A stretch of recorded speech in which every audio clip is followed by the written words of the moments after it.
It happens in small moments: a name forgotten, a face that feels distant, a word you once knew so well, now slipping through your fingers. It's as if time itself is gently but steadily erasing the edges of what once felt so solid. There is a peculiar silence that comes with this process. It's not loud or jarring. It is a quiet retreat, like the setting sun that fades so gradually, you hardly notice until the sky is dark. In the spaces between these small disappearances, the reality of cognitive decline settles in. It's not just the forgetting of facts or memories. No, it is the unraveling of a familiar world, the shifting of a once constant sense of self. The person who once felt in control, who could recall the details of their past with ease, is now adrift in a sea of lost moments. And yet, they continue to navigate their lives, with an unfamiliar fog casting shadows on their every step. There is a profound sadness that accompanies this loss, not just the loss of memories, but of identity. When the foundation of one's mind begins to erode, the ripple effects are felt not only within the mind itself, but throughout every relationship, every role, every connection. The very thing that anchored them to their world, their mind, begins to slip away. And yet there is no manual for this experience, no guide to help make sense of the strange disintegration that quietly takes hold. It doesn't come with clear signs, no definitive moment that marks the beginning of the end. Instead, it arrives in the small, unspoken ways, the forgotten conversations, the misplaced keys, the lapses in thought that feel like the cracks in an otherwise perfect facade. To witness this process is to understand that time does not simply change a person, it redefines them. The experience of cognitive decline is not just the loss of faculties, it is the slow reshaping of what it means to be human. In a world that values intellect and clarity, what happens to those who can no longer rely on their minds the way they once did? What is left when memory, the very core of who we are, begins to fade? This question looms over the landscape of aging, both for those experiencing it and for those who watch from the outside, helpless to stop the inevitable drift. It is not merely a process of physical decline, but of existential redefinition. To lose memory is in some ways to lose touch with the very essence of oneself. But even as cognitive decline becomes more visible, it is important to ask, where does it come from? What causes this slow, persistent erosion of the mind? And more importantly, how do we as humans come to terms with it? The roots of this process are buried deep within the complexities of aging itself. While the outer signs of growing older, gray hair, wrinkles, a slower gait, are readily acknowledged, the inner workings of the mind are more elusive. The mind doesn't wear its age as visibly as the body does, and yet it too is subject to the wear and tear of time. To understand cognitive decline, we must first understand the nature of memory, the brain, and how they change as we grow older. As we age, our brains undergo numerous physical changes. Some of these changes are visible: a decrease in the size of certain regions of the brain, a decline in the efficiency of neurotransmitters, the loss of neurons in specific areas like the hippocampus, which is central to memory and learning. Other changes are more subtle, occurring at the cellular level, affecting the way neurons communicate with each other, slowing the processing of information. These shifts don't happen all at once. Rather, they accumulate over time, often without noticeable symptoms, until they reach a certain threshold. And while some degree of cognitive decline is a natural part of aging, the pace and extent of this decline vary significantly from person to person. For some, the changes are so gradual that they barely notice. They may misplace their keys more often, or forget the names of distant acquaintances, but these lapses are brushed aside as mere inconveniences of aging. For others, however, the changes are more pronounced, beginning to interfere with their ability to perform everyday tasks, to recognize loved ones, or even to make sense of the world around them. It is in this space between the gradual and the pronounced that cognitive decline becomes truly unsettling. The person who once held clarity and control over their thoughts now faces a world that feels increasingly foreign. And yet, despite this growing alienation, they are still very much themselves. They may not always remember the details, but they still feel the emotional weight of their experiences. The person remains intact, even when their mind is not. This tension between the continuity of the self and the erosion of memory is where the complexity of cognitive decline lies. It is not just a medical condition, it is a deeply human experience that touches on the very core of what it means to be alive, to be aware, to remember. And it is this very conflict, the fight to hold on to who we are, even as we forget, that makes the journey through cognitive decline so poignant, so quietly devastating. In these moments, when the mind begins to wane, the person still exists, still breathes, still feels, still hopes, and in this perhaps there is a bittersweet truth. Even as the mind unravels, the heart remains. Cognitive decline is not an isolated event, nor is it a singular experience. It is the culmination of decades of subtle changes, a tapestry of life lived and forgotten, woven together by the threads of age. At its core, cognitive decline is a manifestation of the brain's intricate, delicate nature, its vulnerability to the passage of time. To truly understand its origins, one must first appreciate the brain's remarkable complexity. Every thought, every memory, every piece of knowledge is stored and processed in intricate networks of neurons. These neural pathways, formed and refined throughout a lifetime, are the blueprint of our existence. They shape how we experience the world, how we relate to others, and how we understand ourselves. But like any intricate system, the brain is not immune to wear and tear. Over the years, as we grow older, the cells in our brain, just like those in the rest of our body, begin to degrade. Neurons lose their ability to communicate as efficiently. Synapses, the small gaps between neurons through which messages are sent, become less effective. The chemicals that help neurons transmit signals, such as dopamine and serotonin, decrease in production. These subtle disruptions in communication create a ripple effect, gradually impacting the way the brain processes information. In particular, the hippocampus, the part of the brain responsible for the formation of new memories, is one of the first to show signs of decline. As neurons in the hippocampus die off, the ability to form and recall memories is compromised. This is often one of the earliest and most noticeable signs of cognitive decline. Forgetting names, missing appointments, and struggling to remember where you put your keys are all early indicators of what may eventually lead to more severe memory impairment. But the hippocampus is not the only part of the brain affected by aging. As time goes on, the prefrontal cortex, the area of the brain responsible for decision-making, problem-solving, and emotional regulation, also begins to show signs of decline. This part of the brain is particularly susceptible to aging, as it controls complex cognitive processes that require focus and attention. When the prefrontal cortex weakens, it becomes harder to think clearly, make decisions, or control impulses. These brain changes, however, are not all detrimental. In fact, some studies suggest that older adults may experience certain types of cognitive improvement as they age, such as a deeper understanding of life's complexities or the ability to better navigate social relationships. Experience, after all, brings wisdom. But these gains are often tempered by the cognitive losses that come with aging.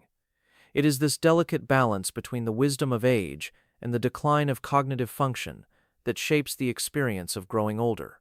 While aging alone can lead to cognitive decline, the process is further complicated by a variety of other factors.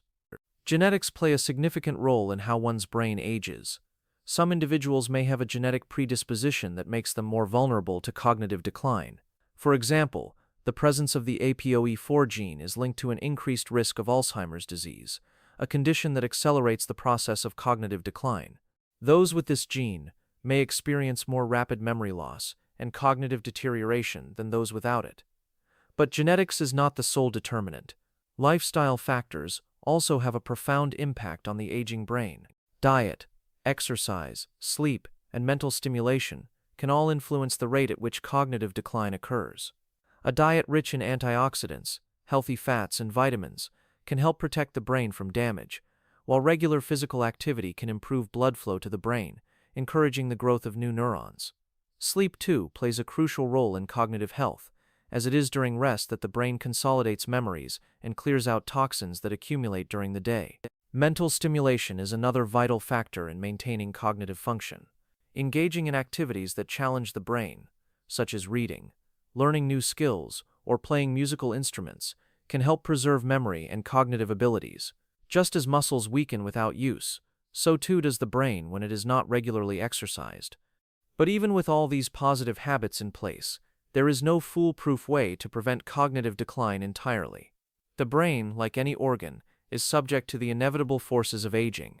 Environmental factors also contribute to cognitive health. Chronic stress, for example, has been shown to have a negative impact on the brain, particularly on the hippocampus. Long-term stress can lead to an excess of cortisol, a hormone that in high levels can damage brain cells and impair memory. Social isolation and lack of emotional support can also accelerate cognitive decline. The brain thrives in environments that nurture emotional connections, where individuals feel loved, valued, and understood. When these connections are severed, when loneliness and isolation take hold, the effects on the brain can be profound. Ultimately, cognitive decline is the result of an intricate interplay of biological, genetic, lifestyle, and environmental factors. It is not the result of any one thing, but rather the slow accumulation of small changes over time. Like the weathering of stone, these changes may go unnoticed for years, until one day, the cracks are too visible to ignore. And yet this decline, though inevitable, is not entirely one-dimensional. It is not just a loss of mental clarity, but the gradual transformation of the mind itself.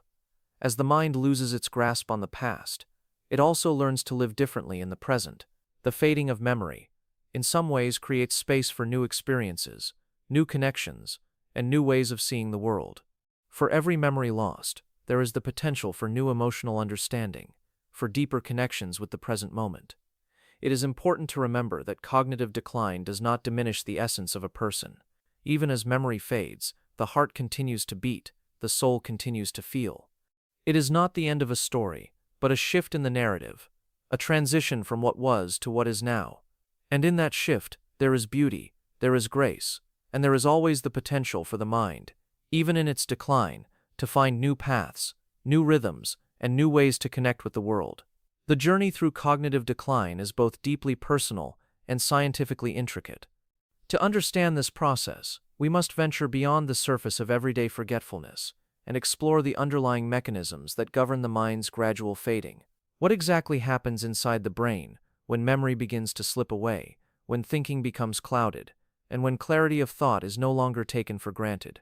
At the heart of this transformation is the brain's complex architecture, which, though awe-inspiring in its design, is not immune to the wear and tear of time.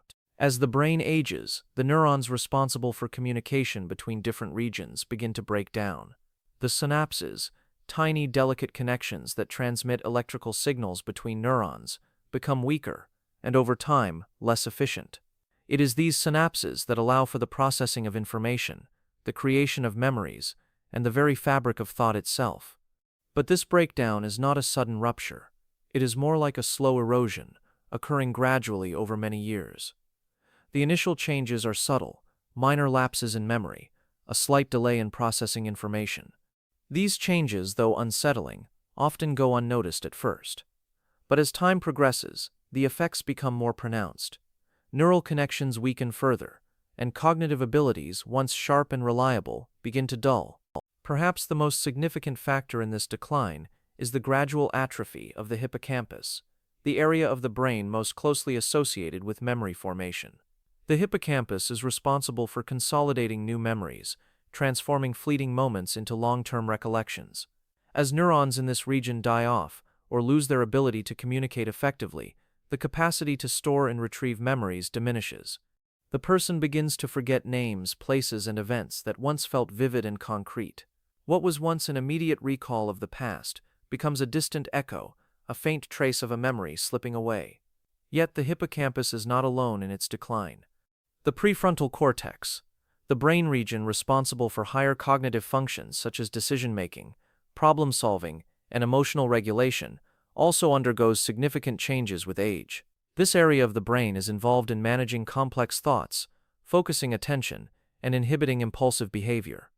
As the prefrontal cortex weakens, individuals may struggle to plan, organize, or control their emotions in the same way they once did. It becomes harder to make decisions, particularly in moments of stress or uncertainty. What once felt like second nature, remembering a routine, organizing tasks, making decisions, is now a laborious process that requires more conscious effort. At the level of neurotransmitters, there is a notable decline in the chemicals that facilitate communication between neurons. Neurotransmitters like dopamine, which plays a key role in motivation, focus, and movement, decrease with age. This reduction can lead to feelings of sluggishness or difficulty concentrating. Serotonin, another critical neurotransmitter, also decreases, impacting mood regulation and emotional well-being. The loss of these chemicals doesn't just affect memory. It also alters how a person feels about themselves and the world around them. Emotions become harder to manage, and a sense of detachment from the self can emerge. The world may begin to feel less vibrant, less engaging, as the chemicals that once allowed for joy, motivation, and connection begin to fade. The brain, like the rest of the body, also experiences a decrease in blood flow as a person ages. The arteries supplying blood to the brain can become narrower and less efficient, depriving the brain cells of the oxygen and nutrients they need to function at their optimal capacity. This can contribute to cognitive decline by limiting the brain's ability to produce energy and perform complex tasks. As the brain's energy supply diminishes, the functions that once felt effortless, thinking, remembering, learning, become more difficult and exhausting. But cognitive decline is not merely the result of biological inevitability. It is also shaped by psychological factors. The human mind is intricately connected to the body, and stress, trauma, and emotional experiences can exacerbate the physical processes of aging. Chronic stress, for example, can significantly affect cognitive function. Prolonged exposure to stress hormones, like cortisol, can damage the brain's neurons, particularly in areas associated with memory. The hippocampus is especially vulnerable to the effects of stress, making it more susceptible to damage as a person ages. Further complicating this process is the emotional impact of cognitive decline itself. For those who experience the early signs of memory loss, there is often a deep sense of fear, frustration, and confusion. The person may begin to doubt their own mind, feeling disconnected from the very thing that has always defined their sense of self. This psychological strain can create a vicious cycle. The more a person struggles with cognitive decline, the more stress and anxiety they experience, which in turn exacerbates the decline. The mind becomes trapped in a loop of fear and helplessness, each memory lost feeling like another fracture in the person's identity. There is also the issue of isolation. As cognitive decline progresses, individuals may begin to withdraw from social activities, either because they cannot remember the details of conversations, or because they feel embarrassed by their lapses in memory. Social withdrawal can further accelerate the cognitive decline, as interaction with others is essential for maintaining mental sharpness. Loneliness, too, can have a detrimental effect on cognitive health. Studies have shown that social isolation can increase the risk of dementia and other cognitive disorders. The absence of emotional connections can create a void, leaving the mind more vulnerable to the effects of aging. In this complex web of biological, psychological, and emotional factors, it becomes clear that cognitive decline is not just a mechanical process of losing memories or thoughts. It is an intricate interplay between the mind and body, a reflection of the profound changes that accompany aging. While there is no way to fully prevent this decline, there is a deep need to understand it, to acknowledge its existence, and to accept that it is part of the natural course of life. And in that understanding, there is the possibility for compassion for oneself, and for others, navigating the often difficult journey of cognitive decline. Perhaps then, the most important realization is that cognitive decline does not define a person. It is but one chapter in a much larger story, one that is still unfolding, even as the mind shifts and changes. It is in the acceptance of this transformation, the recognition of the fragility of the human mind, that the true essence of being human is found. And in that acceptance, there is the possibility for peace, for understanding, and for grace. The mind is not a static thing. It is a river, flowing, changing, bending. And though it may change course, it is always moving forward, always seeking the flow. As we reflect on the complexity of cognitive decline, let us approach this natural part of aging with empathy, understanding, and patience for ourselves and for others who walk this delicate path.